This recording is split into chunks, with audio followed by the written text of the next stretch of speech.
Hi guys, welcome back to my channel. Today we're talking about how to write an amazing personal statement. You might have clicked on here because you're wondering, how do I write a personal statement? What is a personal statement? And what tips and tricks should I use and should I include when writing a personal statement? So I'm here to help you. This video is a guide to help those of you who are applying for undergraduate and even postgraduate courses. So the first question is, what is a personal statement? So a personal statement is submitted to UCAS or to the university directly, and it basically outlines your skills, your abilities and experience and why you would like to study a particular course. Essentially, what you are trying to do is to sell yourself to the university to show them that you're an asset. A personal statement is so important because for some courses you may not have to have an interview or an assessment. So this will be the only opportunity that the university will get to see your skills and abilities on paper. Universities have an enormous amount of applications, thousands each year. So it's important that when you write your personal statement that you stand out and that you are unique. My number one tip is to not use cliches. Students usually think that the cliche sentence, such as, since I was born I've wanted to study X, Y, and Z, shows their passion and their interest in the subject. One, it's a lie because when you were a baby, you were probably more concerned about when your next feeding time was. And two, it is not unique and it gives little substance about actually why you were interested in that particular subject and what has stemmed, what passion you have for it and what has triggered this and what has caused you to love this subject. The student part of the Times Higher Education actually found that one of the most common sentence openers in 2015 was, from a young age, I've always been interested in / fascinated by. It was used by 1,779 applicants. Imagine buying a book and every sentence opener has the same line. You would be put off by reading that book or continuing that book because you think it's not going to be unique, it's not going to be interesting. So try to apply that mindset when you're writing your personal statement. Be unique, be yourself.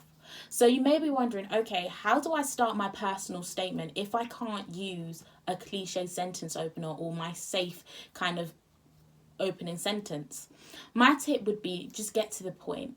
You know, sometimes when we get too focused on trying to be so unique and try to be so out there, we actually compromise on the quality of our personal statements. So avoid cheesy, cliche and boring sentence openers. You could start off with what actually sparked your interest in the topic. Was it a workshop? Is it a current issue in society that has generated interest over the years that has sparked your own interest?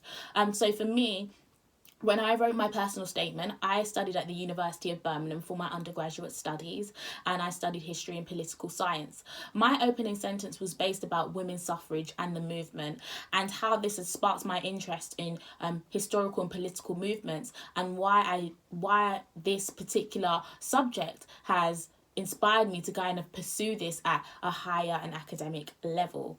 So this might be something you may want to consider or something that you may want to use when you're writing your personal statements, using the idea of looking at a topic that has actually sparked your interest in the subject.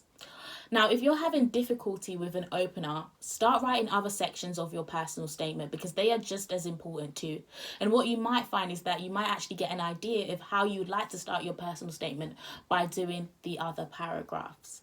Number two, my tip number two, do not use grammar, overcomplicated grammar, or words that you don't understand. Of course, by all means, use professional and academic terms, but some people look into the dictionary to find a word to substitute another word, but they use it in the wrong context. Now, this can have a damaging impact on your personal statement because your personal statement just won't make sense. Keep it simple, keep it professional, keep it academic. Use words that you understand, use words that are academic, but please do so in the right context.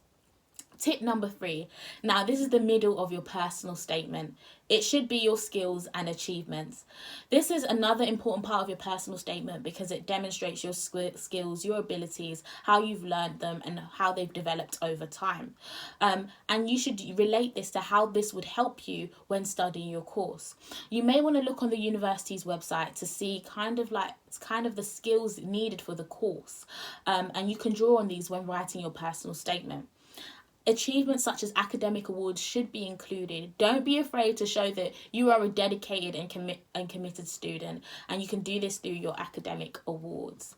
Tip number 4, work experience, hobbies, and interests. Please do not downplay the skills that you get from part-time work. Part-time work gives you valuable skills such as time management and organisation. When I was in year 12, year 13, I had a part-time job. But what it taught me was how to prioritise my schedule, how to organise my schedule. And that has helped me when in university, because alongside my academic studies, I was involved in societies, and I also was doing part-time work as well. So it just shows to the university that even if you have other commitments outside university, you'll be able to handle it all.